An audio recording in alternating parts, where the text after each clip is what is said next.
Welcome to this really brief introductory video to The Planners by Boey Cheng. Here you will be provided with one interpretation of the poem. Your own discussion and reflection will be essential. Cheng writes about feeling displaced after certain areas in Singapore have been developed.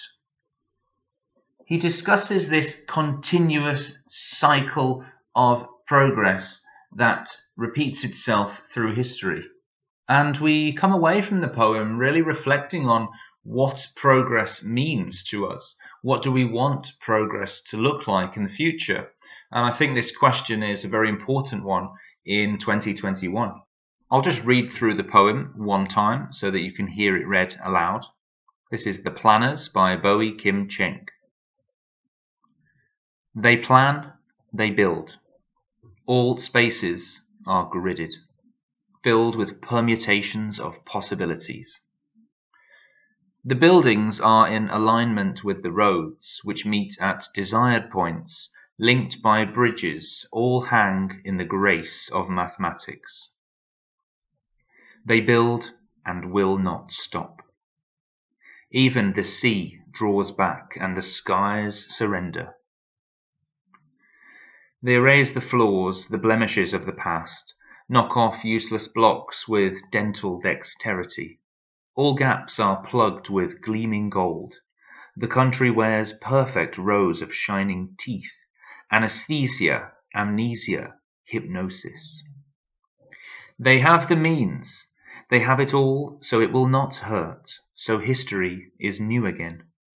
The piling will not stop. The drilling goes right through the fossils of last century. But my heart would not bleed poetry, not a single drop to stain the blueprint of our past's tomorrow.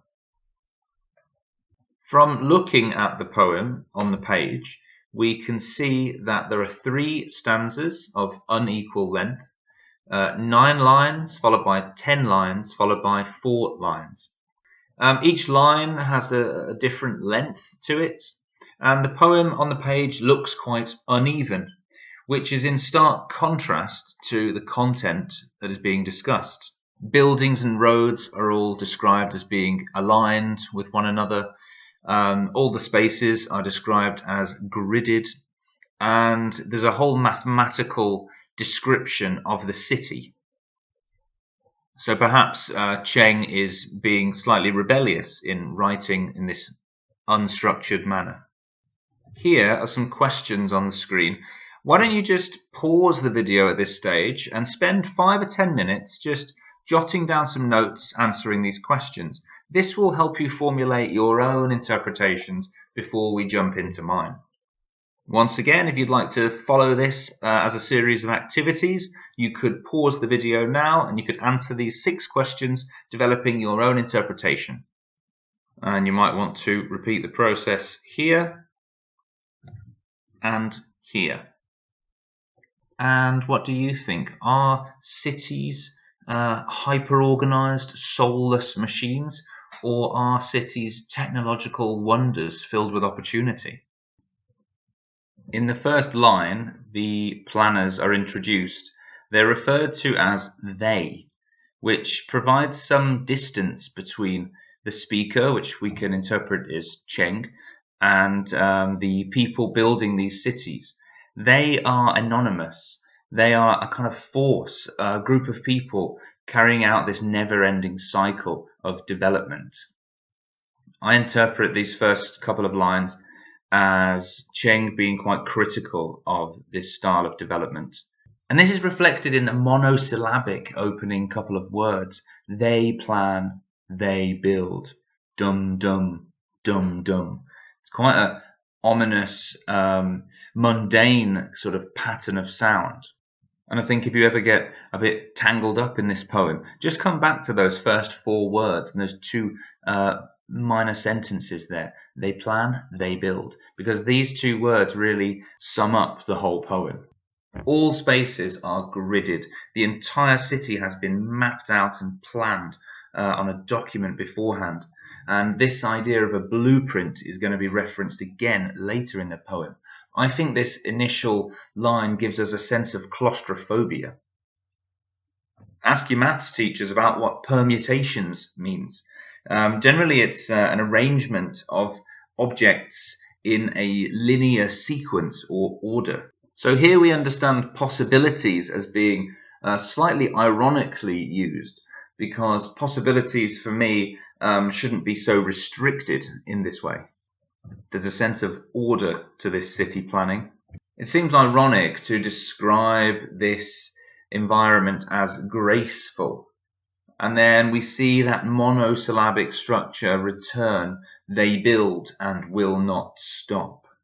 And in the final two lines, we really get this image of the city dominating the whole space. And if you look at a map of Singapore, you'll see that the Singapore Strait is completely lined with building works. And it does look a little bit like the high-rise blocks and city developments are sort of encroaching on the ocean. You've also got this reference to the skies surrendering.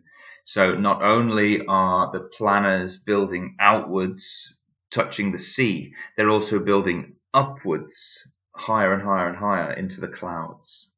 And again, it sort of really, really feels like an overwhelming sense of claustrophobia.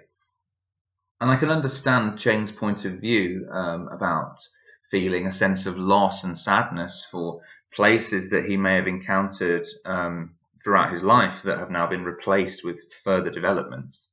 Stanza 2 takes us through this extended metaphor of having your teeth done. He compares building a city to having superficial work done on your teeth. Initially, he talks about the planners erasing any flaws. So anything in the city that doesn't look quite right, that doesn't fit in with the perfect systematic structure that they desire, will be knocked off, polished, and made shiny. There's a kind of cosmetic restructuring in the dental dexterity of the manipulation of the city landscape. There's this clinical precision to achieve this kind of glossy perfection that I think Cheng, again, is showing his dissatisfaction with. There's no space remaining in this city. All gaps are plugged.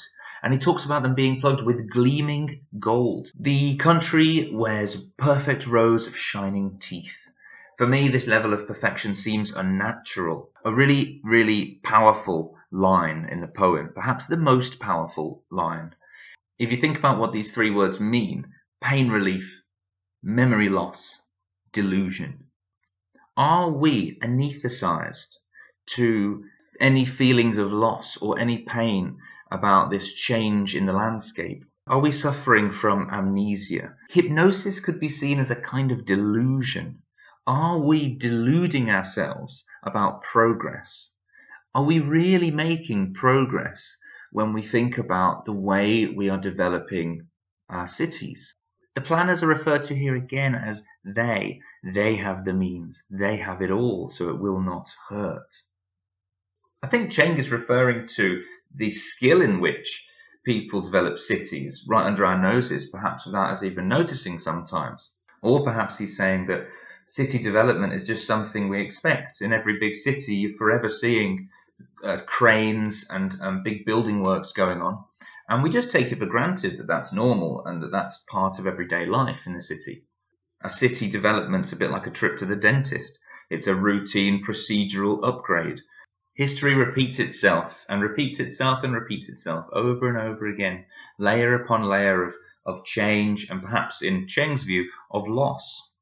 The piling will not stop. When will we stop and say, okay, we've developed enough, let's just maintain what we've got? Cheng, I think, is arguing that that will never stop happening, perhaps because we've developed this insatiable desire for growth. And do you remember the last two lines in the first stanza that talked about the seas drawing back and the skies surrendering? Well, here we see the drilling going right through the fossils of last century. So there's a clear reference here to drilling into the earth in the hunt for fossil fuels. We've really transformed the planet, and we have developed into the seas, into the skies, and deep down into the earth.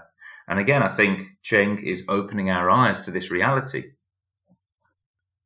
At the end of the poem, the final short 4-line stanza, Cheng shifts from third to first person. My heart would not bleed poetry.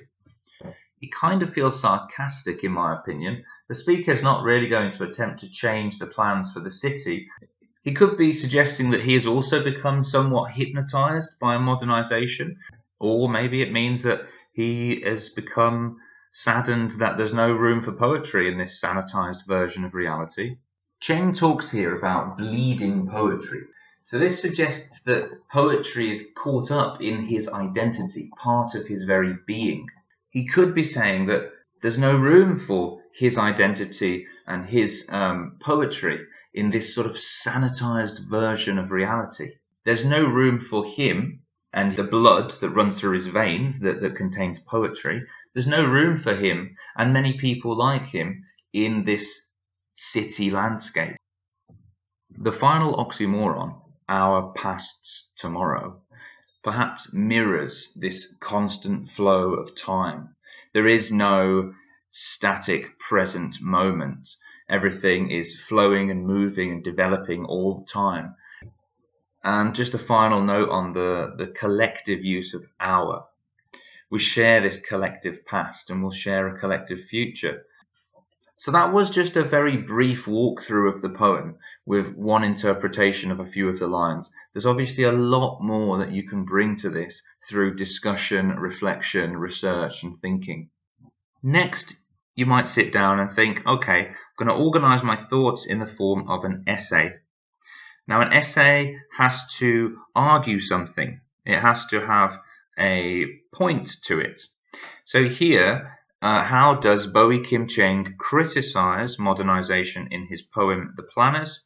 Before you move on, pause the video and just think to yourself, which key topics would you talk about from the poem to answer this question? And here's my introduction.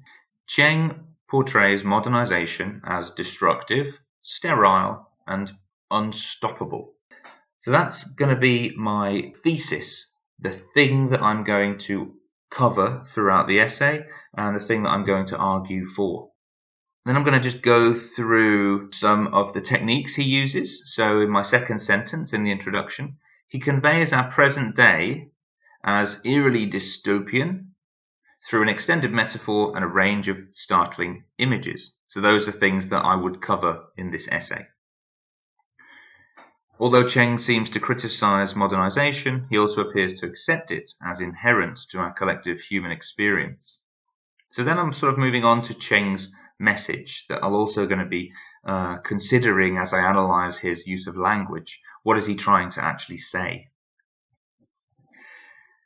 He engages with the reality we've built and encourages us to reflect on the meaning of progress. And I think this is Cheng's key message and the key thing that we can take away from this poem. What is progress? What does progress look like? Should we question the ways we plan cities and the way we interact with technology? And so these are kind of some of the deeper, wider, sort of more macro questions that will hopefully be touched upon throughout the essay. And the planning that went into this introduction was simply what's the main thing I'm going to argue? What are some of the techniques I'm going to be covering? What is Cheng saying, and what are some of his main ideas? And what are the big takeaways from this poem? Now, remember, when you're planning a paragraph, it's always important, and I think perhaps the most important thing is the topic sentence. The sentence at the top in red. I feel if you don't include this, if you jump straight in with quotes and analysis, or if you don't really know what the paragraph's main purpose is, then you're just going to kind of get lost in your essay. And you're going to write lots of bits of analysis, bits of language analysis. And then when we read back through the essay, it's not going to be coherent.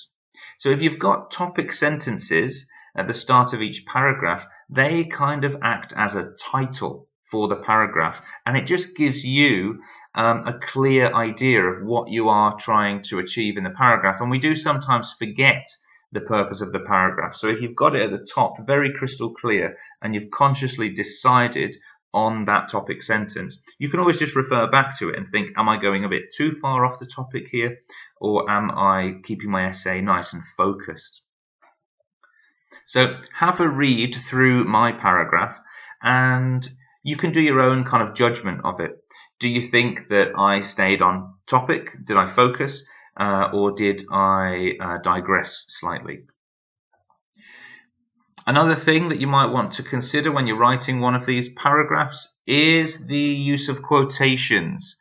I try to always embed my quotes when I'm writing anything like this. So to embed your quotes, you just need to make the quote sit neatly within your sentence, and it just makes your own ideas and arguments flow a lot better. Okay, so if you're feeling confident, what you could do is you could take my introduction from the previous slide, have a look at this model paragraph, and then try your best to create your own paragraph next. And last but not least, if you are following all of these 15 poems for Songs of Ourselves, Volume 1, Part 4, and you've been making the poetry portfolio as we go along, now is your chance to complete your next poetry portfolio. So as I've said with all of the videos, just on the left-hand side, stick in the poem and do some annotations around the outside based on what you've learned so far. And then on the right-hand side, we're just going to answer the big 4 questions. What's the story of the poem? What happens? What's the tone of the poem? What's the form and structure of the poem? What's significant about that? And what is the author's message? For each of the poems we study, we're going to be doing this 2-page spread in a kind of scrapbook. And by the end of the process, you'll have all 15 poems neatly organized and lots of good resources that you've created yourself. Really going to be a good revision tool when the exams come around.